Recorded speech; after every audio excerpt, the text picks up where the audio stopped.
All right. Welcome, everybody. Do not have a microphone today, but welcome to the Chesapeake Rotary Club meeting for this day. Baxter Ennis, could you please give us a prayer?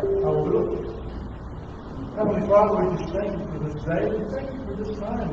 We thank you for the challenges that you have given us. And we pray that the challenges will make us a better people, a better society. Lord, we give you thanks and praise for this time, this group of people, and we thank you for this food today. We pray in Jesus' name. Amen. Amen. All right. Tom Dana, could you lead us in the Pledge of Allegiance, please? I will. I Pledge allegiance to the flag of the United States of America, to the republic for which it stands, one nation, under God, indivisible, with liberty and justice for all. All right, Sue-Ann, could you lead us in the four-way test, please? All right. First is the truth. Second is it fair to all concerned. Third, will it build goodwill and better friendships? Fourth, will it be beneficial to all concerned? All right, no have fun, so that's fine with me. All right. First things first, thank you everybody for attending today. Of course, we have a wonderful speaker who we'll introduce very shortly, but attendance here is up today. I'd like to see that happen a little bit more often. For those viewing us today on Facebook Live, thank you for attending as well. I'd like to turn it over now to our fill-in Sergeant at Arms, Mr. John Berry. We've got 3 guests today. They're all guests of Debbie. So, Debbie, would you like to introduce our guests? Thank you. I'd like to introduce Mr. Smithsonian, who is a history teacher. Is that what you're teaching? Yes. And a good friend of mine brings you back to And you all know Lake Pneumonia, Lake is a Rotarian, and we all need to encourage her. She's considering training to our club. And also chairwoman or chairperson, or however you say it, of the Chesapeake School Board, Victoria. Welcome. And Victoria has asked that you please not toss your leftover tomatoes at her or sign up the agreement.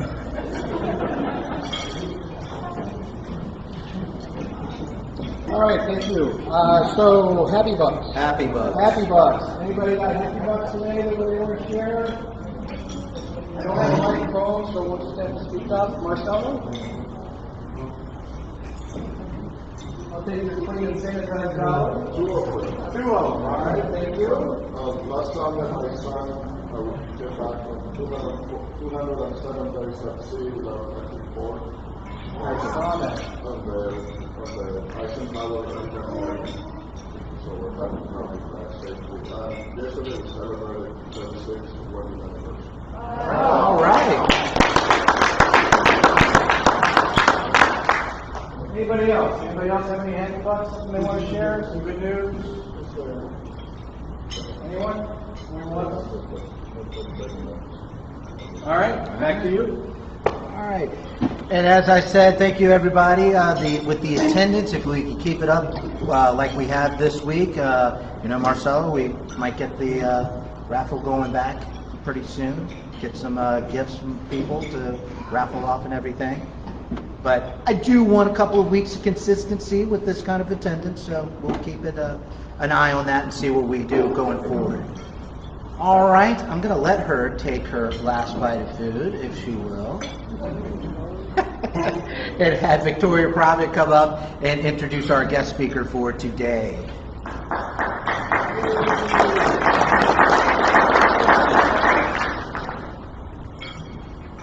Thank you. Thank you all for having me and Dr. Cotton here with you today. Dr. Cotton holds a bachelor's degree in middle school education from Old Dominion University, a master's degree in educational administration from the George Washington University, and received his doctorate in educational administration and policy studies from the George Washington University in 2003. Dr. Jared Cotton is a proud graduate of our Great Bridge High School in Chesapeake and started his 25-year career in education as a 5th grade teacher at Crestwood Intermediate School. We actually got to see, in walking through Crestwood last year, the school room that he actually was a student in, and then the same room that he actually taught in. He later served in various roles throughout the division, to include instructional technology specialist, assistant principal at both Hickory Middle and E.W. Chittum Elementary, and G.A. Treacle Elementary, and a director of assessment and accountability.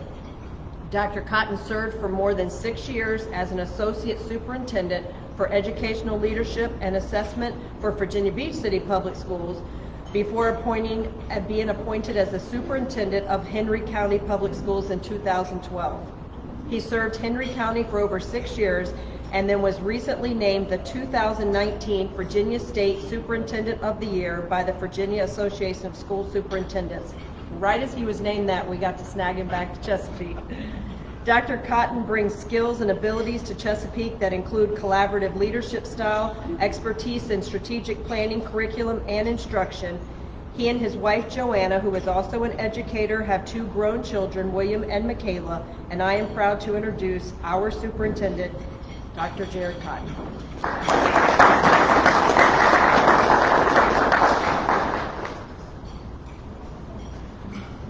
Thank you, Ms. Prophet. That was a great introduction, and I'm so fortunate to work with you as well as Mr. Murphy over here. Outstanding school board to work for, and of course that's so important during these difficult times. And as you heard Mrs. Ritter say, don't throw tomatoes, please don't throw them at me either. So I would appreciate I read a tweet recently from a superintendent that we become the new punching bags these days, because no matter what we decide, half of the people are thrilled and half of the people are outraged. And then somewhere in between, we have people who are along that continuum. But good afternoon to everybody, members of the Chesapeake Rotary. It's an honor and privilege to be asked to speak to this group this afternoon. I did come earlier, and I certainly enjoyed being with you during that time. Your efforts have raised funds for numerous local and international charities, have brought joy to citizens during the holiday season, and you have annually contributed to the needs of our children and our wonderful community. Without your partnership, the schools will be faced with even more significant gaps and challenges for our students that exist beyond the classroom. Or should I say beyond the Chromebook these days. Because as you know, in Chesapeake and across our country, teaching and learning looks very different today. And I have to give a lot of credit to our teachers and instructional staff. Their world has been turned upside down, and we're proud of the way they work to overcome each of these challenges. As we prepare for the start of a truly unique new school year, a school year like none other, I want to take a minute to share some of the details of our responsive return to school plan that was approved by our school board. Earlier this summer, we provided families a choice. We were looking at 2 options for our families based on the data that we received. Option 1 is what we call the on-campus continuum, where the instructional model may vary according to the circumstances, and it aims to provide as much on-campus time for students as possible while following health guidelines and metrics. Option 2 is 100% online, where we're offering parents and students the option to participate in what we call Chesapeake Online. Isn't that a creative name for that? It keeps students at home working online without interruption, because what we've learned is some of our families would prefer to just be online for a set period of time. We told our families to commit to a semester of that, and then they could take a look at the next semester if they choose to do that. We asked our families for a commitment, the option that best fits their circumstances, and in doing so, we would get a better idea of how to plan for our student return to campus and plan accordingly. You know, in a regular school year, it is very difficult to plan for the opening of school. This school year is multiplied by 100, because now we are having to plan with a shortened timeline and with lots of different variables in place. So of course, we asked our parents to verify which option they would choose, but we also asked additional questions. We asked our families, do you need technology? to use in your home? Do you need access to internet? Which, by the way, is a challenge because internet is a subscription service. You don't just purchase the internet for them, you have to purchase it for a period of time. So we asked our parents if they would need any of those resources. We also had to talk to our parents about transportation needs, because if you've been reading and hearing about the guidelines for transportation, we're very limited to how many students we can transport on a bus at a time. When you take a 70-passenger bus and now you have to come down to 1 student per seat, that significantly reduces the number of students that you can transport. For the families that chose the on-campus continuum, we also asked them to give us any other needs that they had. And of course, one of the things that I'm so proud of is that our community has really stepped up, and you all are a part of that, to support our families. When the pandemic first hit, I got a whole bunch of emails from community members who said, how can we help? How can we help? And I was so overwhelmed with all of the logistics that I sent everybody to Andrea Vale, who's our partnership coordinator, who also is the administrator for the Education Foundation. She organized churches, community groups, and they rose to action. They met us at our school food distribution sites. They distributed hygiene supplies, toilet paper, food supplies, and anything that our families needed to get them through the tough times. So that was powerful. I know that you all were involved in supporting us there as well. So we did provide those resources to our families, and we need to continue to do so as we move forward. We also collected information from our employees to find out what risks they had or what conditions they had as well, and we had to use that in our planning. After we collected this information, we asked our School Health Advisory Board to recommend a review process to help us guide our return to on-campus. This team is a group of school administrators, school health leaders, including officials from the Chesapeake Health Department, Chesapeake Regional Health Care, Children's Hospital, the King's Daughters, and they routinely meet to give us guidance on who can come to the building and at what time and what risks are involved. Though we had hoped at minimum for a partial return to the classroom, this fall, those who selected option 1, that on-campus option, we had to make the decision to start temporarily online. And that decision was based on the fact that our metrics do not look good for our area. At the time when we made that decision, 2 particular metrics we're looking at were both in the high range. I'm happy to report that it's starting to get better, so that's good news. One of the metrics is in the moderate range now, so we hope that will continue to trend downward so we can start bringing students into school. But I want to be clear that when we said we're starting online, I think some people heard that we're going to be online indefinitely, and that was not the decision that was made, nor was that my recommendation. My recommendation was that those families who want their child to report to school, it's temporarily on hold, as we described, based on the health metrics, those metrics I'm talking about, and we're going to move them into school as quickly and as safely as we can in small groups. And we actually talked about which students would be our priority. Our priorities would be our special education students, K through 12, students who need that in-person support. The online's not working as well. You can't provide related services to students like physical therapy, or wow, that really helps when the sound, like I'm up here shouting. You really can't provide physical therapy, occupational therapy, speech therapy to some extent over a computer screen. And I know we've tried, and we've tried to be very creative, but there are students who need certain services in person, so we have to start providing that. We have English language learners, our struggling students who are struggling with the English language that need more support, and our very young learners, our pre-K through 2 in particular, but I would argue our pre-K through 5 need to be priorities to come in, because if you have a kindergartner or a preschooler, you know how difficult it is to have them learn online or virtually. So we do know that's a concern. So our goal is to start bringing in students as soon as we can do so safely. Now our School Health Advisory Group meets every other week. to look at data and trends and provide us with recommendations. They don't tell us what to do. The health department and the school health advisory, they advise us. And then they provide recommendations to me that I work with through my staff, and we look at our resources and we look at our options, and then of course I update the board regularly as we move forward. And then our goal is that we're going to give parents notice at least 2 weeks before we start moving students into the building. We are looking at the Eastern Region metrics, not just for Chesapeake. We are looking at Chesapeake as a secondary, but we're looking at the Eastern Region because we share staff and employees all over our region. Ideally, we want both of our metrics to be in the low moderate range before moving large group of students back to campus, and we'll certainly work through that as we can. We also need to look at the Chesapeake specific data, as I said, such as hospitalization status and local outbreaks.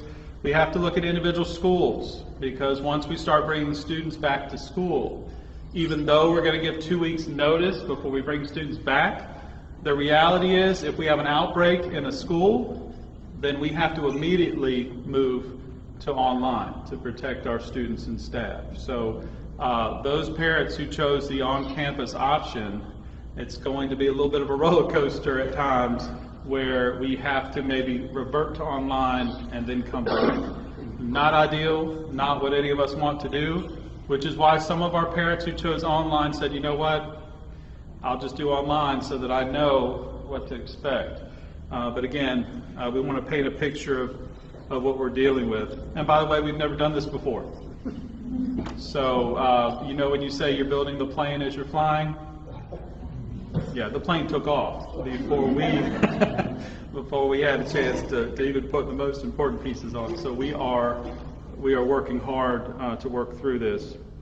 And like I said, we don't know what to expect, but we do know one thing: our students need to be back in school sooner than later, and we want to make sure they're there safely. We also want to make sure our students are safe. So we're going to continue to work through that. The 100% online option will remain in effect for the whole year. Parents had the option to choose online for the whole year if they wanted, but we told them they had to at least commit to the first semester, because we can't shift students back and forth because scheduling is so challenging, especially at the high school level. And then of course, we've already talked about prioritizing students who we would bring in first as we can. And of course, the last group that will move in will be our high school, our middle and high school students. And of course, the way that we've kind of described it is our middle and high school students would probably move per 9 weeks, so that we're not moving them within a 9 weeks into the building to make it easier for scheduling and so forth. But we are going to monitor certainly on a regular basis. So as you can see, this is not a simple task. Welcome to my world. So as I'm talking through this, I hope you're realizing it's not easy. Administrators, educators, and staff members have worked tirelessly, stretching their thinking, tackling issues from all angles, and finding a way to move forward positively and energetically. We have balanced the needs of our students, both instructional and personal, while maintaining an environment of health and safety for our students and staff. We've received a lot of great support from our city council and our city supporting our efforts. We did receive some CARES funding that we had to use for several safety guidelines and technology, and frankly filling holes that we lost with our budget shortfall that came up during the year. But of course we have ongoing needs, and the city council supported us with one-to-one technology for all of our secondary students, 6 through 12. So as soon as we get those in place, all of our 6 through 12 students will have a Chromebook. I have to tell you that everybody in the world is trying to secure Chromebooks right now. So we ordered in May, and we were told we'd get them in November. So we have been working with different vendors, and now the latest I heard today is early September we're going to start receiving those Chromebooks. But again, that took a lot of work to get to that point. And of course, thank you to City Council and Councilwoman Ritter. Thank you for your support, and members of your team and of your board there. And of course, I have another request coming, so I know you'll see that. She does, right? She does. All right. So, and not just like we've done in the past, really we're focused on providing the tools and learning opportunities that will prepare our students for the future and the roles they will ultimately play. Just as the Rotary founder Paul Harris once said, whatever Rotary may mean to us, to the world, it will be known by the results it achieves.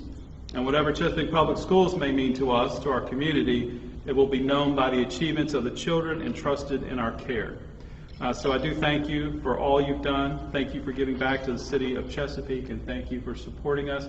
I'm sure you have questions, so I would be more than happy to respond to some of those. And of course, we have two great school board members here too that can help me if they're willing.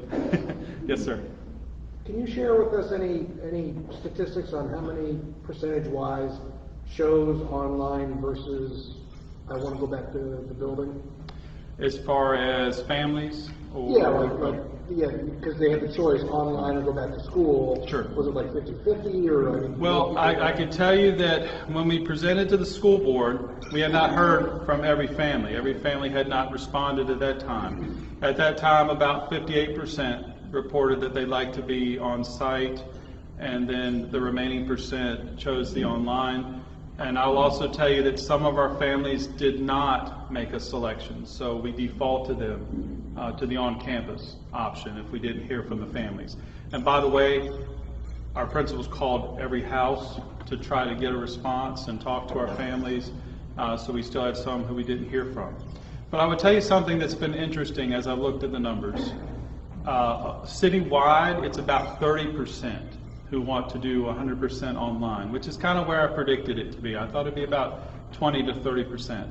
But when you look at some of our more at-risk communities, for example, I've talked to several principals in the South Norfolk area, and their numbers are much higher for the online. They're actually coming in at almost 50% of their families wanting to do online. And they've even called many of these families and said, look, can you consider in person? And some have decided to go that route, but when you look at individual schools, you will see a difference in the online. And what I'll tell you is some of our schools that have higher poverty, you're finding that it's more split between the online and the in-person. And then other parts of the city, you'll have about a 20 to 30% number that want to do online. And I've had a lot of parents reach out and say, we told you we wanted online. 58% said they wanted online. But again, that was before we had received all the responses. But also, we heard them, and they're going to be, the ones who said, we said we want to be in person, the 58% or whoever said we want to be in person, you didn't give us that option. We are giving them that option as soon as we can do so. They are going to move into in-person as soon as it's safe for us to start moving them into the in-person. So even though some parents said you gave us a choice and then you took our choice away from us. But as we presented this early on, we told them that you be on that continuum. And if the metrics are high, the positivity rate and the per 100,000 rate would dictate where we were in that continuum. Right now, we're online. But then we're going to move to blended and in person as soon as we can safely. Yes? I'm listening to you take your hat off for what you've done. What you've done is precisely ideal, but this community needs it. Thank you very much for giving folks the option and then providing them the way I don't see how you can do it as quickly as you need to. And I'd also like to give you an opportunity to respond to the teachers that got press this morning. She doesn't feel like she's having to do her meeting. I want to hear what you got to say about that. Sure. As you might imagine, I'm hearing from some teachers who are concerned about coming back to school.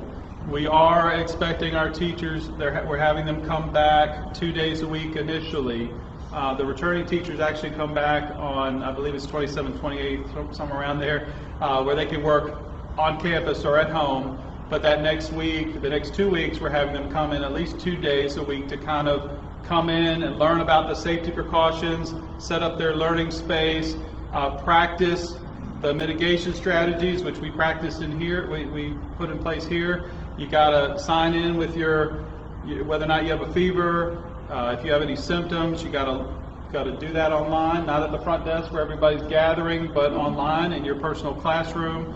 You've got to set up your room. You've got to practice wearing a mask, making sure that you wear a mask when you travel through the building, making sure that you keep your distance. If we want our students to come back, our teachers have to practice all of those safety precautions, and they have to tell us if there are any concerns or issues that we need to address before students come back. The other thing I'll point out is we do have teachers who have medical concerns and health concerns or child care concerns, and they were given the option to apply to do online completely. And I know a lot of our teachers said we were given that option, but we might lose our spot at our particular school. Well, what has happened is so many of our families want to do the online that we actually have enough families wanting to do the online that we can have teachers from every school provide the 100% online to meet the need. So that did create an opportunity where we've encouraged our teachers to reach out to their principal and say, you know what, I have real concerns about coming in, can I do the 100% online? Now, that won't work for everybody. I can't tell you that everyone will get to do that because it's based on enrollment, it's based on numbers. But I can tell you that our principals have done the hard work of reaching out to teachers with particular concerns or issues and giving them that opportunity. Child care is the other issue.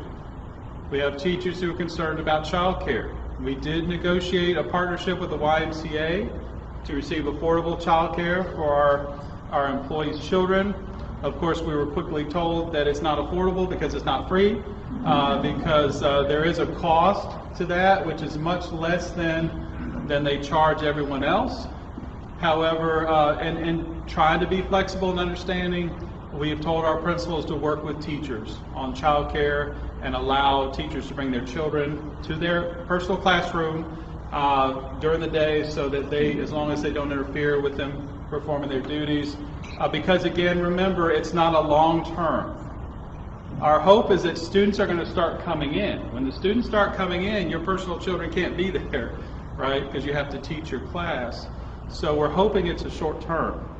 If the metrics get worse and we have safety concerns and we say, oh, we can't bring students back anytime soon, we've got to step back, then guess what? Nobody will be in the building if there are health concerns. We're going to send everybody home to telework.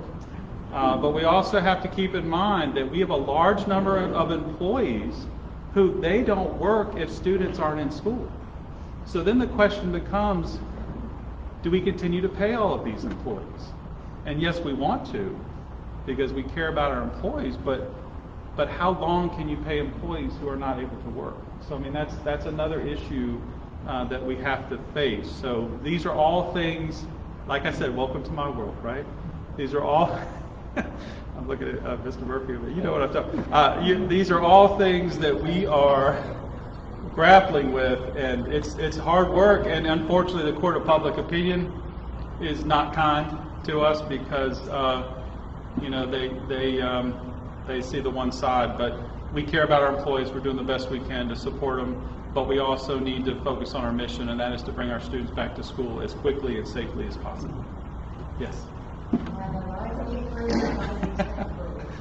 me that snapshot of what Chesapeake Online will look like. Is there scheduling there versus Sure. a certain amount of time you have to be in certain places going on? Yes. Yes, the schedule for online will look much different. We actually presented on that at the board meeting this Monday evening, and that's recorded, and of course I know they play that back, but we are trying to paint a picture that's very different from the spring. We've gotten a lot of negative feedback about the spring, but I have to tell you folks, we had no notice. It was a Friday and 2 o'clock maybe, and we were told we are closed for 2 weeks. And guess what? I didn't find out from the governor. I found out from the first parent who called my office and said, did you realize the governor just closed school for 2 weeks? And that was how I found out. So we had to quickly shift and move, and then we were told we're not coming back at all. So we were in reactionary mode, trying to do the best we could with what we had.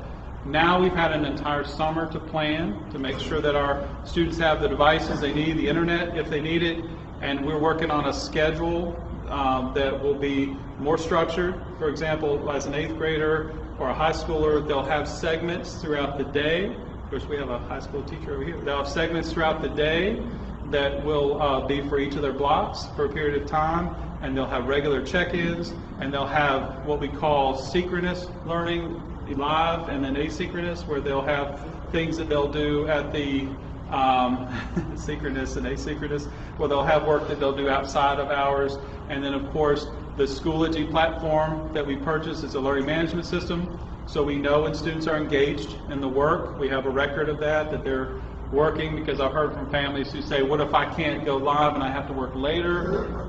We are working to address that as well. So and it's going to be much more interactive, much more performance-based, more hands-on, rather than just, because we don't want our students just sitting there looking at a computer screen. Online learning is not always ideal, but we can certainly make it better than what it was in the spring. And I believe our teachers have the ability, I know they have the ability to do that, and now they have the resources to do that. Hope that helps. Yeah.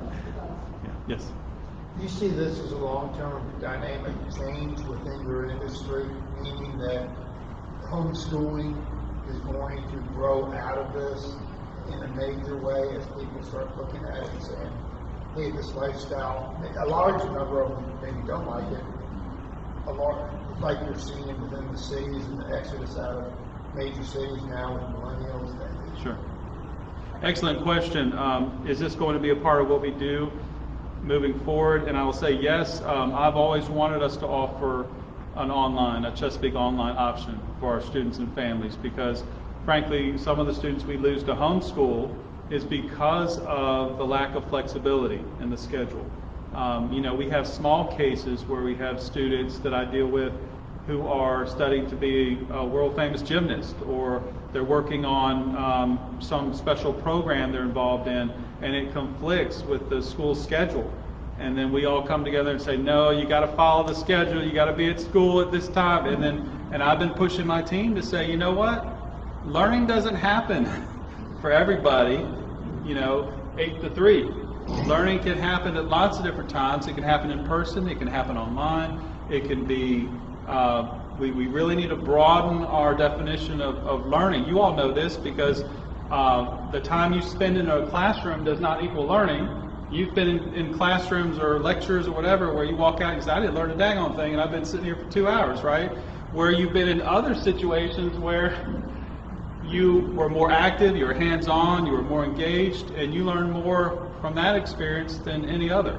And we need to really broaden our perspective there. So the short answer is the online, I hope, will stay, even after all of this subsides, which I hope will happen at some point, because it feels like there's days it feels like it's not going to end. But I'm hoping that once we navigate back to normal school operations, it'll be a better normal, because now we're going to have an online option that our teachers are ready to staff and our students can sign up for, whether they do 100% online or whether they do 2 days at school, 2 classes, 2 blocks at school, 2 blocks at home, or two blocks at school, 1 block at home, or they leave early and take a block at home, so that they're not confined to that strict schedule. And that's really where we wanted to go anyway. This has been accelerated because of the current circumstances. I say we don't want to let this pandemic go to waste. We certainly want the other side of this to come out better than we were before, and that has to be our goal. I will tell you, just aside from instruction, our administrators, we're meeting through Zoom quite a bit, which I've been trying to get my staff to do. Why do we have to drive to a meeting with everyone coming together? And that happens in the schools too, when we can use Zoom. And now they've all told me, we love using Zoom. Can we do this for our meetings? And I said, sure. That's what I wanted in the first place, because think about how much time is saved. And the other thing is you can record it so that people can go back and look at the information that was shared. So there are lots of things that we've had to learn to do, that we've come to realize, wow, we should have been doing this all along. So there are some positives. But this could evolve into more of a homeschool type model It for could. a lot of people. It could, You because of the support that? flexibility. As long as they're enrolled in Chesapeake Public Schools, yes. But which they can. If students are enrolled in Chesapeake Public Schools, they can take on-school classes and stay at home. They really just need to take a couple, at least a couple with us, for example, high school courses. But yeah, I would certainly support that, because we would still have our students on our roster, if you will, but learning in different and creative ways. Every family has some different perspective. The high school students, some of them, they need to go to work. They have to go to work half day sometimes to help support their family. What a great way for them to go to school part of the day and then work online the rest of the time. So yeah, I would certainly support that. I wouldn't support them leaving the public schools to work at home, to totally go homeschool. But of course, families do make that choice. But we need to be flexible as a school division to work with all kinds of students and families. Yeah. Any decisions been made on pushing the fall sports, trying to move the spring, soccer, football, those kind of things? Well, that decision was made, that the VHSL put out, that all the fall sports are moving to the spring. So that has been communicated. Football, for example, and my hope is that we did start conditioning for lots of our athletics, but now that that's been moved to the spring, some of that has been put on hold, knowing that we have some more time before the season starts. So we'll keep you posted on that, but that decision was made a couple weeks ago. Yeah. Yes? Just real quick, I gathered from what you said earlier that if a family chose online, but they didn't have the technology to be online, for example, internet, that the school system was procuring them internet. Yes. How widespread of a problem are we finding that to be? Is that a big issue? It's not as big as we thought it was. The question is about the internet and access to the internet. We were expecting the number to be much higher. What we found is about 3% roughly have told us that they don't have any internet access, but when we delve a little further, some of them are just saying they have access on their phone. And we know that we don't want children taking online classes on a smartphone. So as we delved a little further, we've gotten more families who have expressed a need. But our plan is we're going to provide about 2,000 families with a full year of internet access, and we feel like that's enough to cover the need, and we can increase that if we need to. Our Education Foundation just gave us $100,000 to support 400 additional families with online access, and that's why that parent verification was so important, because we asked our parents, do you need internet? And the good thing about internet is you only need one per household. You don't need one per child. So we're able to outfit households that need it with internet for a whole year, and that can serve up to 15 devices. We don't recommend it, probably more like 5 at a time, but we feel confident that every family who has a need will have internet and a device before school starts. So you've budgeted or allocated 2,400, it sounds like. That's allocated, you haven't identified that. No, we're in the process of identifying them now based on the parent verification, and the principals are reaching out to the families, but we are going to start distributing Chromebooks within the next 2 weeks. And of course, we have a whole bunch of Chromebooks still coming in, and we'll be distributing those to grades 6 through 12, one-to-one as they come in. Yeah. We're getting there. We had a 3-year plan that's turned into a 3-week plan. That's what I tell my staff. I said, we had these great plans, but guess what? Now we have 3 weeks to do it anyway. But thank you all so much for all that you do. We appreciate it.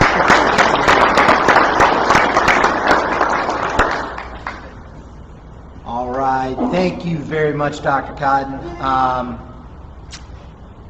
I don't envy you. Let's just put it that way.